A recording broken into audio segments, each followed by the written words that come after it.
اس صورت کے بہت سارے فضائل بھی ہیں۔ رسول اللہ صلی اللہ علیہ وسلم نے ارشاد فرمایا کہ قل هو اللہ احد ثلث القرآن، آپ صلی اللہ علیہ وسلم نے فرمایا کہ یہ صورت 1/3 قرآن ہے۔ حضرت قتادہ ابن نعمان رضی اللہ تعالیٰ عنہ سے روایت ہے کہ ایک شخص رات کو قل هو اللہ احد کی بہت کثرت سے تلاوت کرتے تھے جادو سے بچنے کے لیے۔ تو رسول اللہ صلی اللہ علیہ وسلم کو بتایا گیا ان کے بارے میں، جس نے بتایا وہ سورہ یعنی قل هو اللہ احد کی اہمیت کو کم سمجھ رہے تھے، وہ سمجھ رہے تھے کہ یہ صرف سورہ اخلاص پڑھتے ہیں اور کوئی صورت نہیں پڑھتے۔ تو جب نبی صلی اللہ علیہ وسلم کو بتایا گیا تو آپ صلی اللہ علیہ وسلم نے فرمایا انہا لتعدل ثلث القرآن، یہ 1/3 قرآن کے برابر ہے، یعنی یہ صورت معمولی نہیں ہے، ہلکی نہیں ہے۔ یہ صحیح بخاری میں یہ روایت مذکور ہے۔ اور حضرت ابو سعید خدری رضی اللہ تعالیٰ عنہ سے ایک روایت ہے، وہ اس میں ہے کہ ایک شخص رات کو صرف سورہ اخلاص کی تلاوت کیا کرتے تھے نماز میں، تو ان کی شکایت لگائی گئی نبی صلی اللہ علیہ وسلم سے۔ شکایت لگانے والے نے یعنی شکایت لگانے والے کا مقصد شکایت نہیں تھا، ایک علمی بات پر مطلع ہونا مقصد تھا۔ تو انہوں نے نبی صلی اللہ علیہ وسلم کو بتایا کہ یہ صرف سورہ اخلاص پڑھتے ہیں، یعنی وہ بھی سمجھ رہے تھے کہ یہ تو ایک چھوٹی سی صورت ہے اور بھی قرآن پڑھنا چاہیے۔ تو آپ صلی اللہ علیہ وسلم نے اس موقع پر بھی فرمایا کہ انہا لتعدل ثلث القرآن، فرمایا کہ یہ صورت 1/3 قرآن کے برابر ہے، یعنی یہ صورت معمولی صورت نہیں ہے۔ طرح حضرت عائشہ رضی اللہ تعالی عنہ سے روایت ہے کہ آپ صلی اللہ علیہ وسلم جب بستر کی طرف جاتے تو آپ صلی اللہ علیہ وسلم قل هو اللہ احد، قل اعوذ برب الفلق، قل اعوذ برب الناس، یہ تینوں صورتیں پڑھ کے اپنے ہاتھ پہ پھونک مارتے اور اپنا ہاتھ پورے جسم پہ پھیر لیتے۔ یہ اہتمام آپ صلی اللہ علیہ وسلم نے اس وقت فرمایا جب آپ صلی اللہ علیہ وسلم پر جادو ہوا، اس کے بعد آپ صلی اللہ علیہ وسلم کا ہمیشہ یہ معمول رہا ہے۔ یہ بھی صحیح بخاری کی روایت ہے۔ صحیح بخاری کی ایک اور روایت میں ہے کہ حضرت عائشہ رضی اللہ تعالیٰ عنہ فرماتی ہیں کہ ایک مرتبہ رسول اللہ صلی اللہ علیہ وسلم نے جہاد کے لیے ایک لشکر بھیجا، تو اس میں جو امام تھے وہ سورہ اخلاص کی بہت زیادہ تلاوت کیا کرتے تھے نماز میں۔ صحابہ کرام کا جب یہ لشکر واپس لوٹا ہے تو آپ صلی اللہ علیہ وسلم کو بتایا گیا کہ یہ سورہ اخلاص بہت زیادہ پڑھتے تھے نماز میں۔ تو آپ صلی اللہ علیہ وسلم نے ان سے پوچھا کہ تم یہ کام کیوں کرتے تھے، سورہ اخلاص تم اتنی زیادہ کیوں پڑھتے تھے؟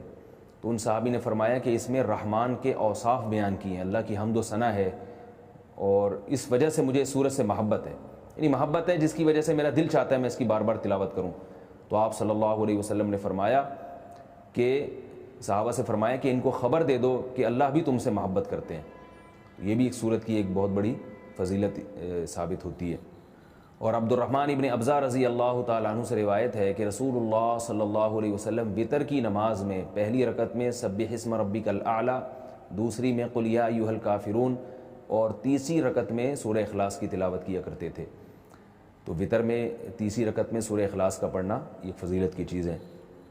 حضرت عقبہ ابن عامر رضی اللہ تعالیٰ عنہ سے روایت ہے کہ میں ایک مرتبہ رسول اللہ صلی اللہ علیہ وسلم سے ملا تو آپ صلی اللہ علیہ وسلم نے فرمایا کہ کیا میں تمہیں ایسی صورت کی خبر نہ دوں کہ نہ وہ صورت اللہ نے تورات میں نازل کی، نہ ایسی صورت اللہ نے انجیل میں، اور نہ ہی ایسی صورت اللہ نے کسی اور مقام پہ قرآن مجید میں نازل کی؟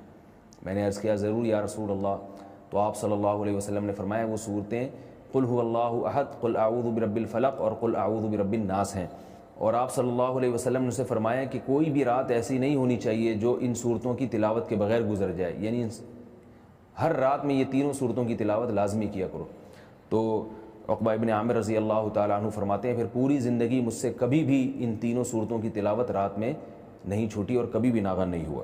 اور حضرت ابو ہریرہ رضی اللہ تعالیٰ عنہ سے ایک اور روایت ہے کہ رسول اللہ صلی اللہ علیہ وسلم نے کسی شخص کو قل هو اللہ احد کی تلاوت کرتے ہوئے دیکھا تو آپ صلی اللہ علیہ وسلم نے فرمایا کہ واجب ہو گئی۔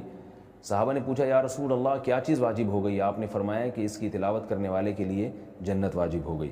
یہ تو اس صورت کے کچھ فضائل تھے جو میں نے آپ کے سامنے بیان کیے۔ اس صورت میں ہمیں اسباق کیا ملتے ہیں؟ پہلی تو سبق ہمیں توحید کا ملتا ہے کہ اسلام توحید کے بغیر کامل نہیں ہے، بلکہ اسلام مقبول ہی نہیں ہے۔ آج بہت سارے لوگ اللہ تعالیٰ کو معبود تو کہتے ہیں مگر اللہ کے سوا مشکل کشا، حاضر ناظر اور مختار کل ایسے ایسے الفاظ ایجاد کیے ہوئے ہیں جو غیر اللہ پر بھی اس کا اطلاق کرتے ہیں۔